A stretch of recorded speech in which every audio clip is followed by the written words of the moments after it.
Bom dia, oitavo ano. Hoje nós temos mais uma aula de língua portuguesa com o tema de hoje, variação linguística. O que é variação linguística? É a variação da língua.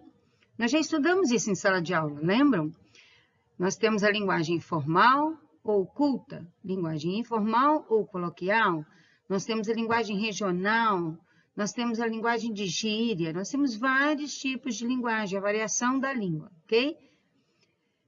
Então, a variação linguística, ela pode ser formal, ou culta, informal ou coloquial, regional e gíria. Nós já vimos isso em sala de aula, mas vamos rever tudo agora, tá ok? E o que a variação linguística tem? A capacidade de transformar e se adaptar de acordo com 4 componentes. Quais são eles? Histórica, regional, social e estilo.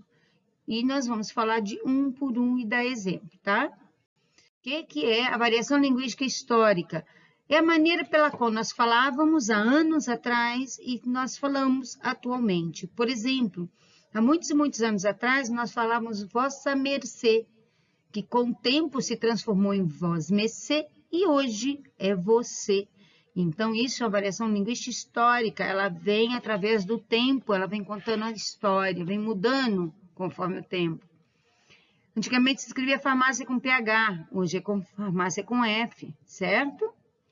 A variação linguística regional, ela pode ocorrer de estado para estado ou até mesmo dentro do mesmo estado.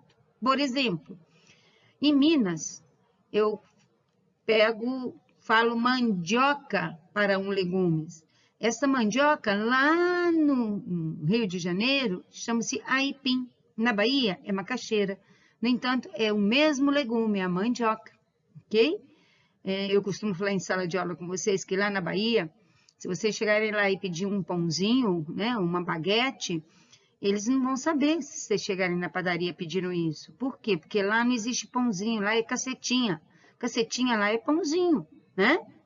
Então, são linguagens diferentes que têm o mesmo significado, tá? Então, variação linguística regional. Temos também a variação linguística social, gente. O que é a variação linguística social? Ela ocorre em virtude da convivência entre grupos sociais, tá? Então, por exemplo, se eu citar um advogado e ele vier conversar conosco com palavras técnicas de advocacia, nós não vamos entender, porque nós não somos da área.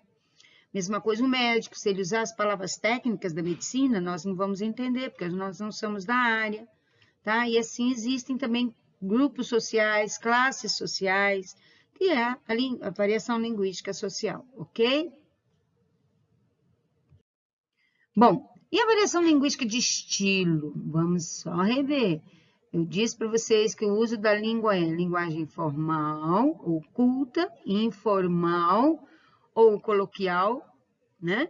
Então, aí eu tenho formal padrão, oculta, mesma coisa, informal, coloquial. Aí eu estou dando um exemplo da formal. Eu estou muito atrasado. Tá? E a informal? Caramba, estou muito atrasada. É linguagem do nosso dia a dia, tá? Caramba, isso é informal. E não existe tô, é estou. Então, na linguagem informal, eu tenho que falar estou, a linguagem que nós aprendemos dentro da escola. Mas no nosso dia a dia, eu posso falar tô, ok? Outro exemplo aí, tá? Quando eu falo a gente vai ao centro, eu estou querendo dizer que nós vamos ao centro, eu substituir por um pronome. Por isso ela fica formal.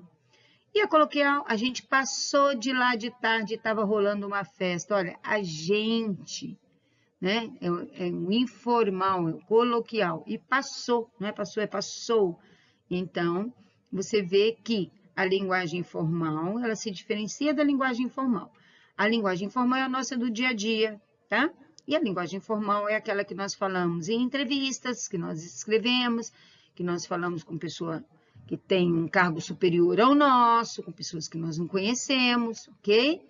Dúvidas, pessoal?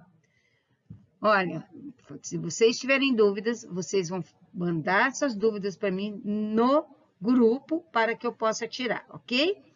Após assistir essa aula, relembre tudo que nós já falamos dentro de sala de aula, clica nesse link, ele vai te levar para 5 exercícios. Responda e envia para mim, tá? Beijinho, tchau!